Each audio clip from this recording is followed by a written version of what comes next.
नमस्कार। आप सभी का वेदो मंत्राय परिवार में हार्दिक स्वागत है। भगवान श्री कृष्ण की असीम कृपा और आप सभी के स्नेह एवं सहयोग से आज हम भगवद गीता के अध्ययन के अंतिम चरण में पहुंच चुके हैं। पिछले वीडियो में हमने भगवद गीता अध्याय 18 के श्लोक 61 से 68 का गहन अध्ययन किया था। उन श्लोकों में भगवान श्री कृष्ण ने अत्यंत महत्वपूर्ण आध्यात्मिक रहस्यों का उद्घाटन किया। उन्होंने बताया कि परमात्मा प्रत्येक प्राणी के हृदय में विराजमान हैं और अपनी दिव्य शक्ति से समस्त जीवों का संचालन करते हैं। इसके पश्चात उन्होंने अर्जुन को पूर्ण रूप से अपनी शरण में आने का उपदेश दिया और वह अमर वचन कहा जिसे संपूर्ण भगवद गीता का हृदय माना जाता है। सर्वधर्मान परित्यज्य मामेकम शरणम व्रज।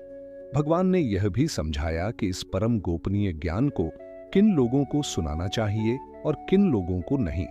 साथ ही उन्होंने यह भी कहा कि जो श्रद्धा और भक्ति के साथ इस दिव्य ज्ञान का प्रचार करता है वह भगवान को अत्यंत प्रिय होता है।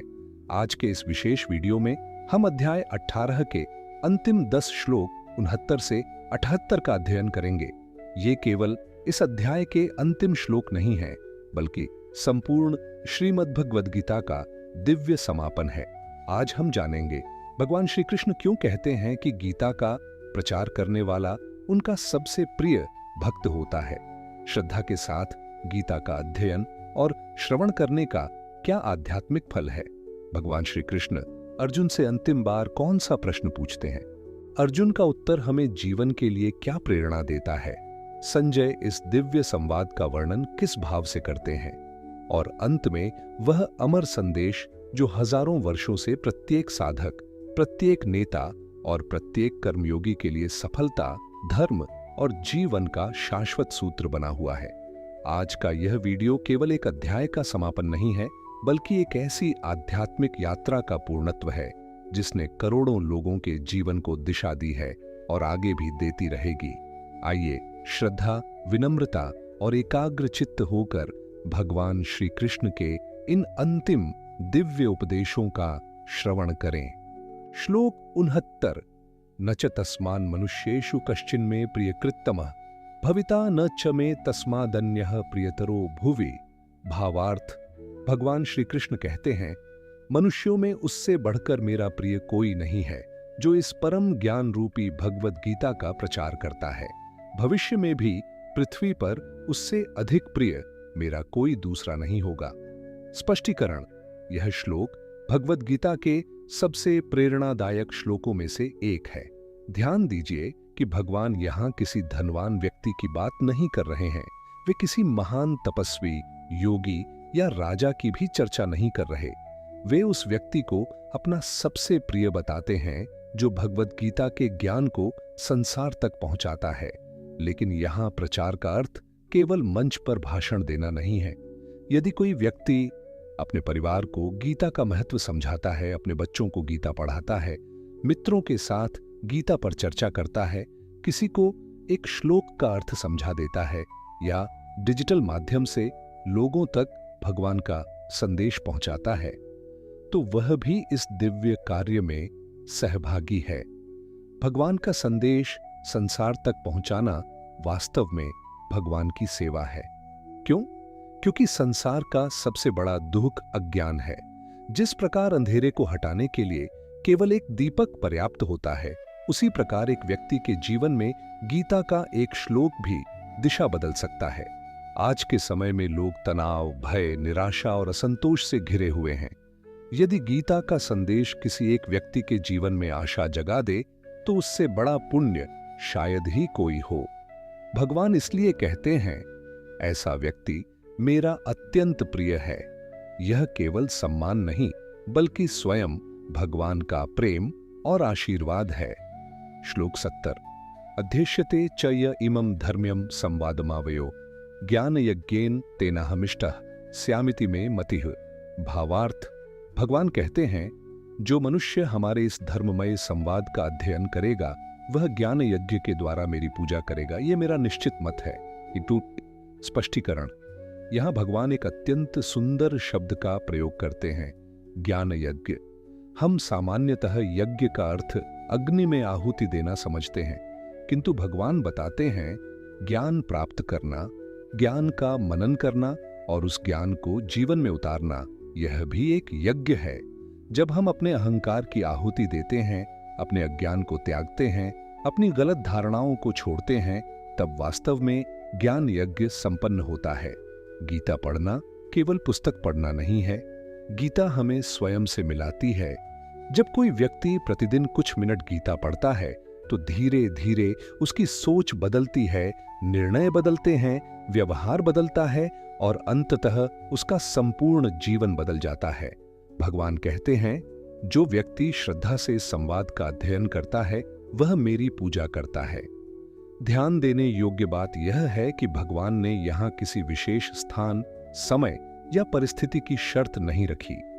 घर में बैठकर, यात्रा करते समय, प्रतिदिन एक श्लोक पढ़कर या सप्ताह में कुछ समय निकालकर यदि श्रद्धा से अध्ययन किया जाए तो वही भगवान की पूजा बन जाता है।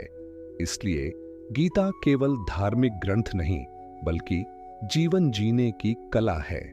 श्लोक 71 श्रद्धावानन सुयश्च शृणुयादपि यो नरः सोपि मुक्तः शुभान लोकान प्राप्नुयात् पुण्य कर्मणाम। भावार्थ, भगवान कहते हैं, जो मनुष्य श्रद्धा के साथ तथा दोष दृष्टि से रहित होकर इस उपदेश को केवल सुनता भी है, वह भी पापों से मुक्त होकर पुण्य आत्माओं के शुभ लोकों को प्राप्त करता है। स्पष्टीकरण, यह श्लोक उन लोगों के लिए अत्यंत आश्वासन देता है जो सोचते हैं हमें संस्कृत नहीं आती, हमें सब कुछ समझ में नहीं आता, हम केवल सुन सकते हैं। भगवान कहते हैं, यदि तुम श्रद्धा से सुनते हो तो भी तुम्हें महान लाभ मिलेगा। ध्यान दीजिए, भगवान ने 2 शर्तें रखी हैं। पहली श्रद्धा, दूसरी अनसूया अर्थात दोष खोजने की प्रवृत्ति का अभाव। यदि मन पहले से ही आलोचना से भरा हो तो ज्ञान भीतर प्रवेश नहीं कर पाता। जैसे उल्टा रखा हुआ पात्र वर्षा का जल नहीं भर सकता, वैसे ही अहंकार से भरा मन ज्ञान ग्रहण नहीं कर सकता। किंतु विनम्र मन सत्य को सहज स्वीकार कर लेता है। आज लाखों लोग गीता के प्रवचन सुनते हैं। कई लोग यात्रा करते समय, काम करते हुए या प्रतिदिन कुछ समय निकालकर गीता सुनते हैं। यदि यह श्रवण श्रद्धा से हो तो यह भी साधना है, क्योंकि भगवान केवल हमारी विद्वत्ता नहीं देखते, वे हमारे हृदय की भावना देखते हैं। श्लोक 72 कच्चिदेतत् श्रुतं पार्थ त्वयैकाग्रेण चेतसा कच्चिद ध्यान सम्मोह प्रणष्टस्ते धनंजय। भावार्थ, भगवान श्री कृष्ण अर्जुन से पूछते हैं, हे पार्थ, क्या तुमने इस उपदेश को एकाग्रचित्त होकर सुना? हे धनंजय, क्या तुम्हारा अज्ञान जनित मोह अब नष्ट हो गया? स्पष्टीकरण, यह संपूर्ण भगवद गीता का अत्यंत भावपूर्ण क्षण है। 18 अध्यायों तक भगवान ने अर्जुन को कर्मयोग, ज्ञान योग, भक्ति योग, ध्यान योग, प्रकृति, पुरुष, आत्मा, परमात्मा, धर्म, त्याग, संन्यास, इन सभी विषयों का ज्ञान दिया। अब भगवान कोई नया उपदेश नहीं देते, वे केवल एक प्रश्न पूछते हैं, क्या तुम्हारा मोह समाप्त हुआ? ध्यान देने योग्य बात यह है कि भगवान ने अर्जुन को कोई आदेश नहीं दिया। उन्होंने अर्जुन की स्वतंत्रता का सम्मान किया। ज्ञान देने के बाद निर्णय अर्जुन पर छोड़ दिया। यही सच्चे गुरु की पहचान है। वे विवेक देते हैं, बंधन नहीं। यह प्रश्न केवल अर्जुन के लिए नहीं, हम सभी के लिए है। जब हम गीता पढ़ते हैं तो हमें स्वयं से पूछना चाहिए, क्या मेरा क्रोध पहले जैसा है? क्या मेरा भय कम हुआ? क्या मेरा जीवन भगवान पर अधिक विश्वास करने लगा है? क्या मैं अपने कर्तव्य को अधिक ईमानदारी से निभा रहा हूं? यदि इन प्रश्नों का उत्तर हां है तो समझिए कि गीता केवल पढ़ी नहीं गई, जी भी गई। और यही भगवान का वास्तविक उद्देश्य है। जीवन संदेश, इन 4 श्लोकों से हमें 4 महान शिक्षाएं प्राप्त होती हैं। पहली शिक्षा, जो भगवान के ज्ञान को दूसरों तक पहुंचाता है वह भगवान का अत्यंत प्रिय बन जाता है। दूसरी शिक्षा, भगवद गीता का अध्ययन स्वयं भगवान की पूजा के समान है। तीसरी शिक्षा, श्रद्धा से गीता सुनना भी महान आध्यात्मिक साधना है। चौथी शिक्षा, सच्चा ज्ञान वही है जो हमारे जीवन के मोह, भ्रम और अज्ञान को समाप्त कर दे। श्लोक 73। अर्जुन उवाच नष्टो मोह स्मृतिर्लब्धा त्वत्प्रसादान्मयाच्युत स्थितोऽस्मि गतसंदेह करिष्ये वचनम तव। भावार्थ। अर्जुन बोले, हे अच्युत, आपकी कृपा से मेरा मोह नष्ट हो गया है। मुझे अपनी स्मृति अर्थात सत्य का ज्ञान पुनः प्राप्त हो गया है। अब मैं संशय रहित होकर दृढ़ हूं और आपके आदेशानुसार अपना कर्तव्य करूंगा। स्पष्टीकरण। यह संपूर्ण भगवद गीता का सबसे महत्वपूर्ण उत्तर है। 18 अध्यायों की शिक्षा का परिणाम अब हमारे सामने है। जब गीता प्रारंभ हुई थी तब अर्जुन निराश थे। उनके हाथ कांप रहे थे, गांडीव हाथ से छूट रहा था, मन भ्रमित था। कर्तव्य और मोह के बीच वे निर्णय नहीं ले पा रहे थे।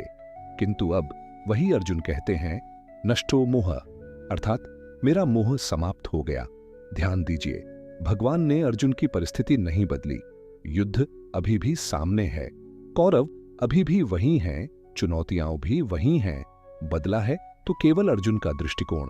यही गीता का वास्तविक चमत्कार है। भगवान हमारी समस्याओं को हमेशा समाप्त नहीं करते, बल्कि हमें इतना समर्थ बना देते हैं कि हम समस्याओं का सामना धैर्य, विवेक और साहस से कर सकें। अर्जुन आगे कहते हैं, स्मृतिर्लब्धा।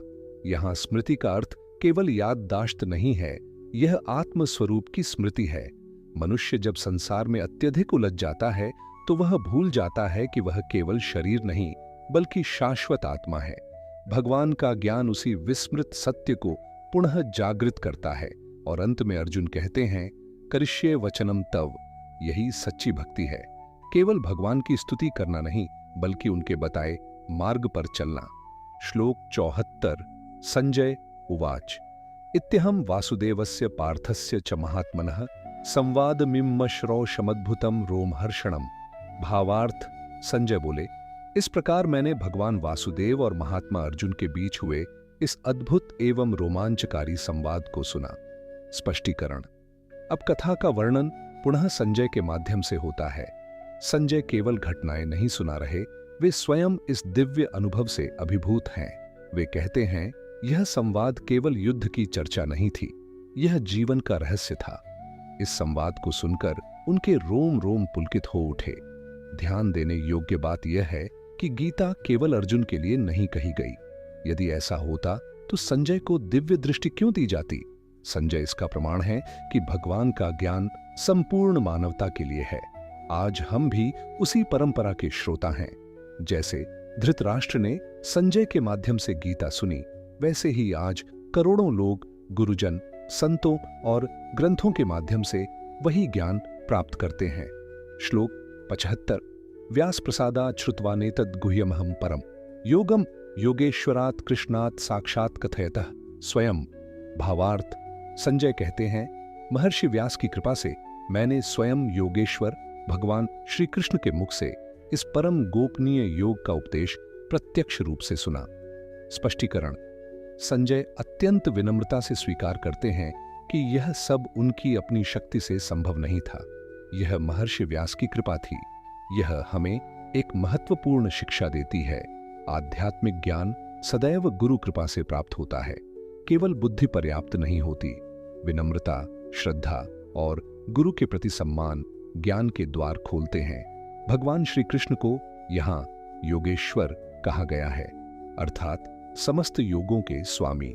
कर्म योग, ज्ञान योग, भक्ति योग, ध्यान योग, इन सभी का अंतिम लक्ष्य भगवान श्री कृष्ण ही हैं। श्लोक 76।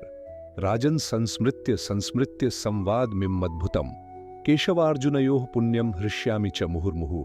भावार्थ। संजय कहते हैं, हे राजन, भगवान श्री कृष्ण और अर्जुन के इस पवित्र एवं अद्भुत संवाद को बार बार स्मरण करके मैं बार बार आनंद से पुलकित हो उठता हूं।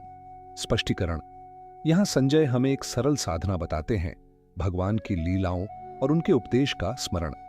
मनुष्य जिस विषय का बार बार चिंतन करता है वैसा ही उसका मन बन जाता है। यदि हम दिन भर चिंता करेंगे तो मन अशांत रहेगा। यदि हम भगवान के वचनों का स्मरण करेंगे तो मन में शांति उत्पन्न होगी। इसीलिए गीता केवल पढ़ने के लिए नहीं बल्कि जीवन भर स्मरण करने के लिए है। जब भी जीवन में कठिन निर्णय आए, गीता का कोई एक श्लोक हमें सही दिशा दिखा सकता है। श्लोक 77। तच्च संस्मृत्य संस्मृत्य रूपमत्यद्भुतम हरे विस्मयो में महान राजन हृष्यामि च पुनः पुनः। भावार्थ, संजय कहते हैं, हे राजन, भगवान श्री हरि के उस अत्यंत अद्भुत विश्वरूप का बार बार स्मरण करके मुझे महान आश्चर्य होता है और मैं बार बार आनंदित हो उठता हूं। स्पष्टीकरण: संजय को केवल गीता के शब्द ही याद नहीं हैं, उन्हें भगवान का विराट विश्वरूप भी स्मरण है।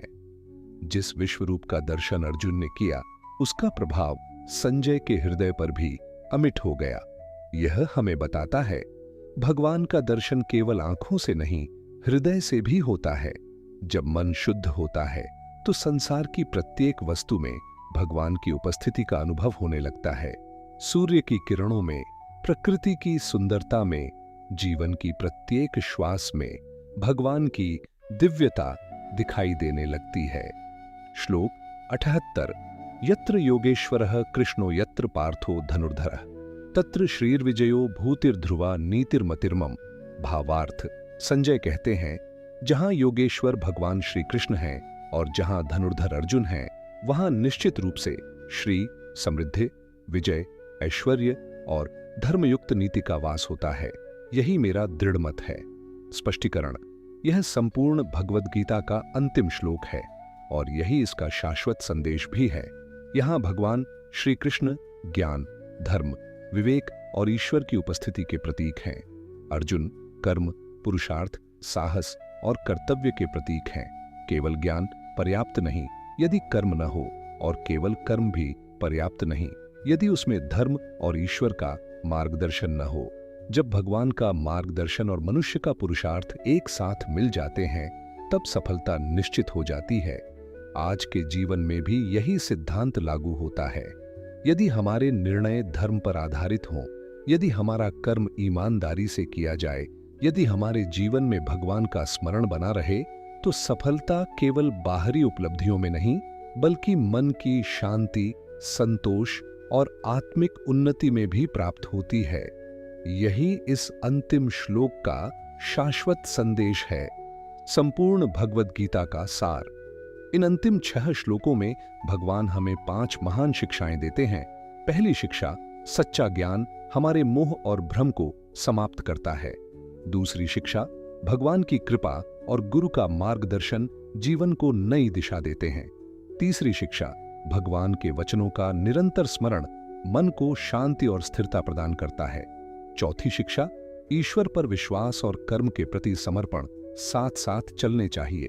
पांचवी शिक्षा, जहां धर्म, भगवान का मार्गदर्शन और निष्काम कर्म एक साथ हों, वहां विजय, समृद्धि और कल्याण निश्चित है। प्रिय भक्तों, आज हमने भगवद गीता के अंतिम श्लोकों का अध्ययन पूर्ण किया।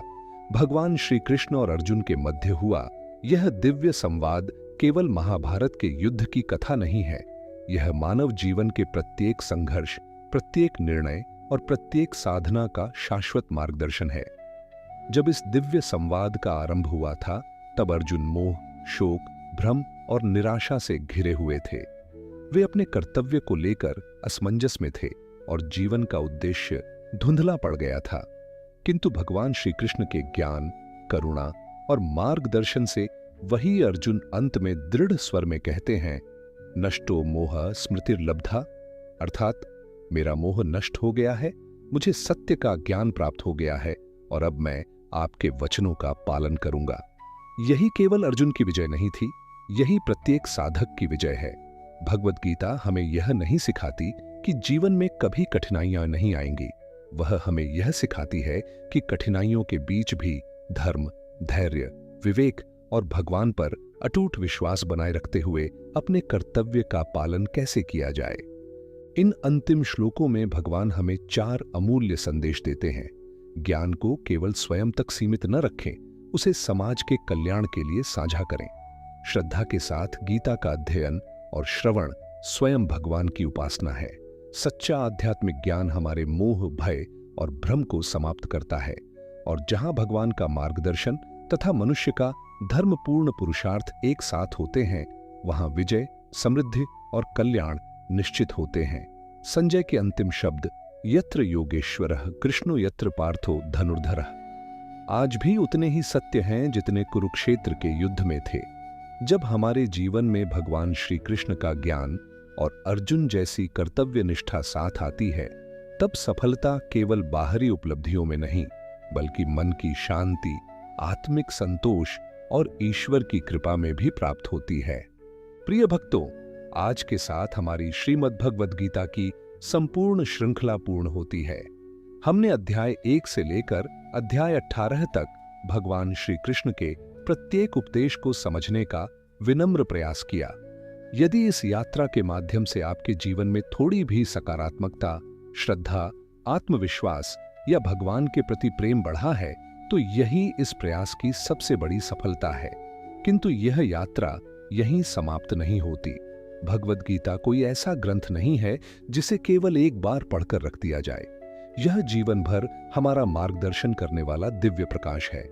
जीवन के प्रत्येक नए चरण में, प्रत्येक चुनौती में और प्रत्येक निर्णय के समय जब भी हम गीता की ओर लौटेंगे, हमें कोई न कोई नया संदेश, नई प्रेरणा और नई शक्ति अवश्य प्राप्त होगी।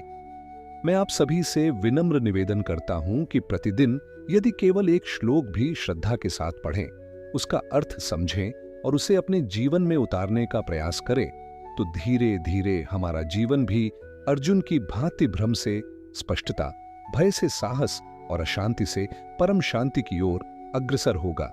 यदि आपको यह संपूर्ण भगवद गीता श्रृंखला उपयोगी लगी हो, तो इसे अपने परिवार, मित्रों और आने वाली पीढ़ियों तक अवश्य पहुंचाए। हो सकता है आपका एक छोटा सा प्रयास किसी के जीवन को नई दिशा दे दे। यही भगवान श्री कृष्ण के संदेश का वास्तविक प्रचार है और यही इस ज्ञान यज्ञ में हमारी छोटी सी सहभागिता भी है। अंत में भगवान श्री कृष्ण के श्री चरणों में यही प्रार्थना है कि वे हम सभी को सद्बुद्धि, निष्काम कर्म, अटूट श्रद्धा, दृढ़ भक्ति और धर्म के मार्ग पर चलने की शक्ति प्रदान करें। आप सभी का इस संपूर्ण आध्यात्मिक यात्रा में साथ देने के लिए हृदय से धन्यवाद। हरि ओम तत्सत।